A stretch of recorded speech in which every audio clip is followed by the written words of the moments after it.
The Boston Annual Charity Gala was a cathedral of curated perfection. Chandeliers, like frozen firework displays, rained light upon a sea of tuxedos and gowns that cost more than a semester of tuition. It was a symphony of soft laughter and the clinking of crystal, a place where generosity was performance and empathy a fashionable accessory. For Jasmine Washington, navigating the opulent hall with a tray of champagne flutes balanced on her palm, it was a study in contrasts. She moved with a quiet, innate grace that made the uniform, stiff, white, and unforgiving, look like a choice. At 24, a Harvard MBA student shouldering the weight of her mother's failing health and her younger brother's future, she had learned to wear exhaustion like a secret, masking it with a poise that was both armor and disguise. The Hartwell's entrance was not an arrival. It was an occupation.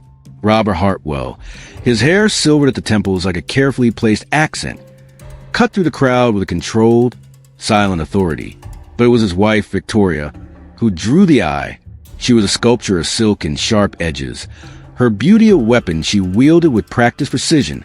Her eyes, the color of a winter sky, scanned the room, and within seconds, frost settled on Jasmine.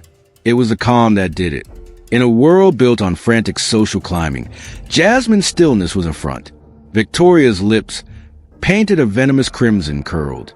"One does wonder where they find the staff these days," she murmured to a companion, her voice a silken dart meant to draw blood. "So bold to wear white. It's practically an invitation for a mishap." The moment came during the toast. As 100 glasses rose, Victoria stumbled, a calculated, graceful lurch. The blood-dark Merlot arced through the air, a deliberate, ugly splash across the pristine canvas of Jasmine's blouse and skirt. The stain bloomed, a Rorschach test of malice, a collective, sharp intake of breath.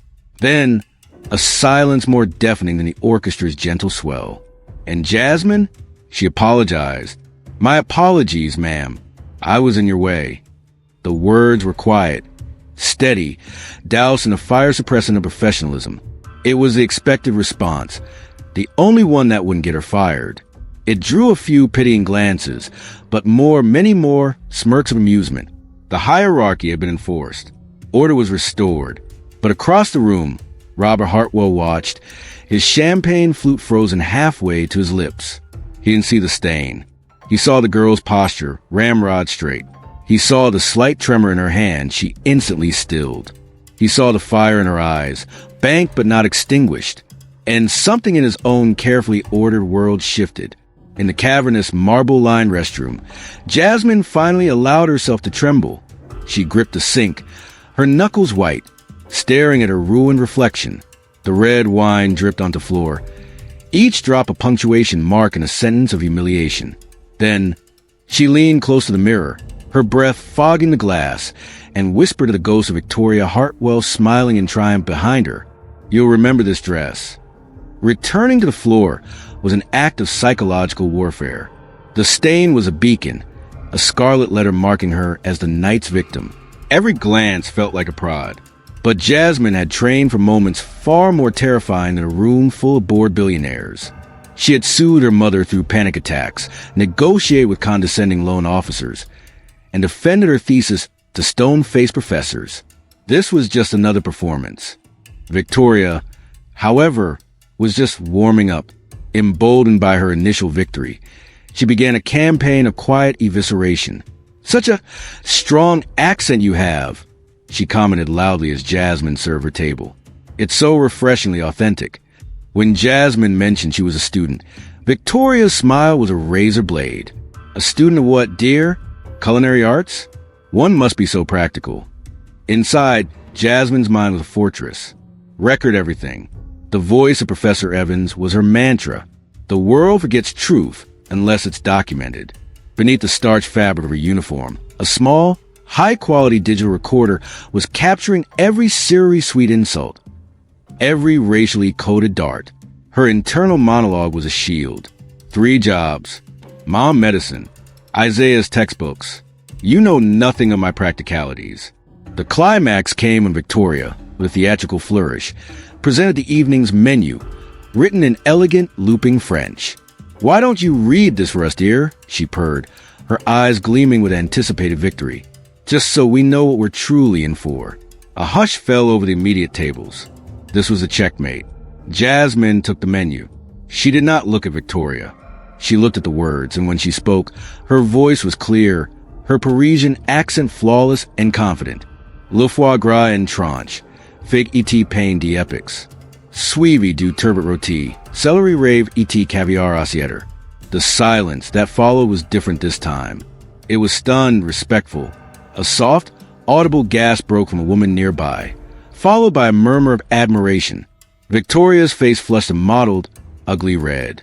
Her forced laugh was a brittle sound that shattered against Jasmine's composure. Well, how performative. Jasmine placed the menu back on the table. "Excuse me, ma'am," she said, her voice a quiet blade. "I have to serve other guests." As Jasmine moved away, Victoria turned to her husband, her voice a venomous whisper. "Are you seriously impressed by her?" Robert didn't look at his wife. His eyes followed Jasmine's retreating, unstained form. He replied, his voice so quiet it was almost lost in the music. "I'm impressed by dignity. Something you used to have." In the sterile, fluorescent hum of the staff break room, Jasmine finally let the mask slip. Her hands shook as she retrieved the recorder from its hidden pocket. 23 minutes and 14 seconds. She pressed play, and Victoria Hartwell's voice, stripped of its social context, was laid bare, petty, vicious, and undeniably racist. People who come from nothing always have that air of desperation. Her finger hovered over the delete button. This wasn't about vengeance. Her thesis was a scalpel, meant to dissect a disease, not to murder the patient. Her father's voice echoed from a memory of him kneeling before her, tying her shoelaces. "When the world tries to shame you, baby girl, you don't get in the mud with them. You let your calm be the mirror of their chaos." A soft knock startled her. Robert Hartwell stood at the door, an island of Brioni silk in a sea of linoleum and employee lockers. "I wanted to apologize," he began, his voice uncharacteristically hesitant. She moved to leave, but he held up a placating hand. "Please, just a moment." The conversation was a delicate duel. He was probing, trying to understand a chasm that had opened in his life. She was guarded, her responses clipped and professional. "You're not really a waitress, are you?" he finally asked, his gaze direct. The truth felt like a weapon. "I'm a Harvard MBA candidate. My thesis is on racial and class-based microaggressions in elite corporate culture." The shock on Robert Hartwell's face was genuine. The CEO, the titan of industry, was utterly disarmed. He recovered quickly, his mind already pivoting. "I'd like to connect you with my head of HR. We could offer you an internship. It's the least I can do." She thanked him, the picture of polite gratitude, but her eyes remained wary. She knew the currency of power. Favors always came with invisible debts. As she slipped out, neither noticed a shadow in the corridor. Victoria, seeking her husband to continue their fight, had seen it all. His intense focus, her quiet defiance, her face, pale and cold, hardened into marble. She pulled out her phone, her thumb stabbing at the screen. "Miranda," she hissed, "find out everything about that girl. Everything. Now." A tremor ran through Boston's high society. Whispers slithered through private clubs and group chats.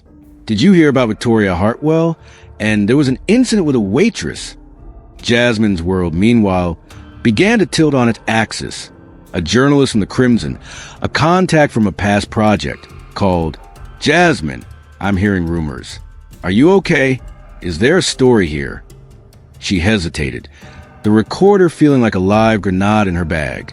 Parallel scenes unfolded like a split-screen tragedy. At the Hartwell mansion, Robert spent more time at the office, the silence between him and Victoria growing thick and cold. At Harvard, Professor Evans listened to the audio, his face grim. "Jasmine," he said, removing his glasses, "this is more than a thesis. This is a cultural artifact. It could change the conversation." Robert's promised meeting was not in a stuffy HR office, but in the sleek, panoramic boardroom of Hartwell Capital. Jasmine presented her thesis ideas on systemic bias in hiring with a clarity that left the HR director speechless. Robert watched, a strange, unreadable emotion in his eyes. Part guilt, part awe. Later that day, Victoria stormed into his office. "I saw your calendar. You were flirting with that girl." Robert didn't rise to the bait. He simply looked at her, his gaze flat. "If you heard what you said that night, you'd understand why I can't defend you." That night, fortified by resolve she didn't know she possessed, Jasmine uploaded the audio file to the university's secure, encrypted cloud, a digital vault for safekeeping. The cliffhanger came not from her, but from the shadows. An anonymous account, a ghost in the machine, leaked the raw, unedited audio file. It hit the internet at 2:17 a.m. Victoria Hartwell was woken by the relentless pinging of her phone. She reached for it, bleary-eyed, and found her own voice, stripped of its social armor, waiting for her. This kind of people, it was the first line of her own public execution. The explosion was instantaneous and absolute. The audio went viral, a firestorm of outrage and validation. Hashtag Justice for Jasmine trended nationwide. News channels dissected it. Talk show hosts monologued about it. University panels debated the anatomy of a modern-day scandal. Jasmine Washington became a reluctant icon. She was interviewed by a major magazine, her face calm and composed on the cover under the headline, "The Quiet Power of Dignity." Robert Hartwell, in a move of stunning corporate and personal decisiveness, called a press conference. He did not stand by his wife. Instead, he announced the dissolution of his family's charity foundation and the launch of a multi-million-dollar diversity and inclusion initiative with Jasmine Washington, pending her acceptance as its founding chief consultant. Victoria, cornered and hysterical, confronted him. "They're canceling me, Robert. This is a witch hunt." He looked at her, his pity a colder thing than anger. "No, Victoria, you're not being canceled. You're being held accountable." Her social circle evaporated. Her name was stripped from museum wings and charity boards. The world she had ruled had excommunicated her. In her quiet dorm room, Jasmine watched the news, the scale of it all crashing down on her. She saw a montage of her own life in the churn at the bottom of the screen. The funeral, the bills, the late-night study sessions. All of it had led here to this impossible, terrifying moment of power. The final blow came from Victoria's lawyer. A cease and desist letter arrived for Jasmine, citing illegal recording and defamation. Victoria's voice, now filtered through legal letterhead, was a desperate, final hiss.